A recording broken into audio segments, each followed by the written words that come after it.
রাদিয়াল্লাহু তাআলা আনহু থেকে হাদিসটি বর্ণিত, রাসূল কারীম সাল্লাল্লাহু আলাইহি ওয়াসাল্লামের দরবারে এক ব্যক্তি এসে জিজ্ঞাসা করলেন, ইয়া রাসূলুল্লাহ, মান আহাব্বুন নাস বিহুসনি সাহাবাতিহি, আমার পরিবার পরিজন, আমার আত্মীয়স্বজন এবং আমার প্রতিবেশীদের মধ্যে কে বেশি ভালো ভালো আচার ব্যবহার হকদার বেশি?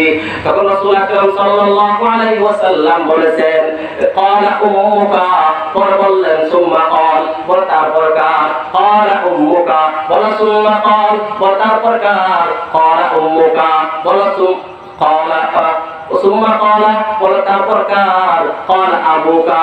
বিশ্বনবী সাল্লাল্লাহু আলাইহি ওয়াসাল্লাম মায়ের কথা তিনবার উল্লেখ করেছেন। উল্লেখ করে এমন বলেছেন, সাহাবীরা জিজ্ঞাসা করলো, ইয়া রাসূলুল্লাহ, ইয়া হাবিবাল্লাহ, আমাদের মধ্যে সবচেয়ে বড় হকদার কে পাবে, সবচেয়ে ভালো আচার ব্যবহার কে অধিক পাবে? তখন রাসূল আকরাম সাল্লাল্লাহু আলাইহি ওয়াসাল্লাম বলেছেন, ক্বালা উম্মুকা, তোমার মা পাবে। আবার জিজ্ঞাসা করলেন, ইয়া রাসূলুল্লাহ, কে পাবে? বলে তোমার মা পাবে। আবার জিজ্ঞাসা করলেন, ক্বালা উম্মুকা, সুম্মা ক্বালা, বলে কে পাবে? রাসূল আকরাম সাল্লাল্লাহু আলাইহি ওয়াসাল্লাম বলেছেন, ক্বালা উম্মুকা। পরে মায়ের কথা তিনবার বলার পর রাসূল কারীম সাল্লাল্লাহু আলাইহি ওয়াসাল্লাম আবার জিজ্ঞাসা করেন, সুম্মা ক্বাল, বলে তারপর কার? তখন রাসূল আকরাম সাল্লাল্লাহু আলাইহি ওয়াসাল্লাম বলেছেন, ক্বালা আবুকা, বলে তিন নম্বর হক হচ্ছে তোমার বাবার। এই হাদিস থেকে বোঝা গেল মায়ের মর্যাদা কতটুকু, মায়ের মর্যাদা কি পরিমাণ। একজন সাহাবী রাসূল কারীম সাল্লাল্লাহু আলাইহি ওয়াসাল্লামের দরবারে যাইয়া জিজ্ঞাসা করতেছেন, ইয়া রাসূলুল্লাহ, আমার গ্রামের মধ্যে, আমার মধ্যে প্রতিবেশীদের মধ্যে সবচেয়ে বড় ভালো আচার ব্যবহার হকদার কে? তখন রাসূল আকরাম সাল্লাল্লাহু আলাইহি ওয়াসাল্লাম বলেছেন, তোমার মা। বলা, এরপর কে? বলে তোমার মা। পরে কে? বলে তোমার মা। এরপর কে? বলে তোমার বাবা। তিনবার, চতুর্থবার বলেছেন তোমার মা। কি বোঝা গেল?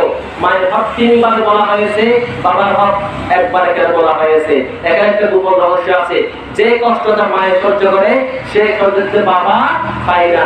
শুধু বাবা এতটুকু পায়, মাথার কাম পায়ে ফেলে কামাই করে ছেলে এবং মাকে খাওয়ায় এতটুকু। কিন্তু মায়ের তিন গুণ কেন?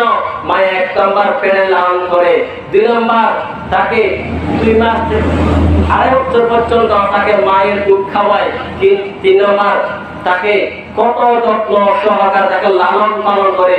যে কষ্টটা মায়ের হয় সে কষ্ট কিন্তু বাবার হয় না। সেজন্য রাসূল কারীম সাল্লাল্লাহু আলাইহি ওয়াসাল্লাম তিনবার বলেছেন। সুতরাং আমরা কি বুঝলাম? আমাদের কারণে আজকে আমাদের বিবির কারণে মা কষ্ট পায়, আমাদের বিবির কারণে বাবা কষ্ট পায়। কিন্তু সন্তান, তুমি মনে রাখো, তোমার বিবির কারণে আজকে তোর মাকে কষ্ট দিচ্ছ, তোমার বিবির কারণে আজকে তোর বাবাকে কষ্ট দিচ্ছ, কিন্তু ঠিক হবে না। তোমার আহের জাহার কোথায় তুমি ভেবে দেখেছো? তুমি মনে কি হবে? তুমি যে মা বাবা যেমন আচরণ করতেছো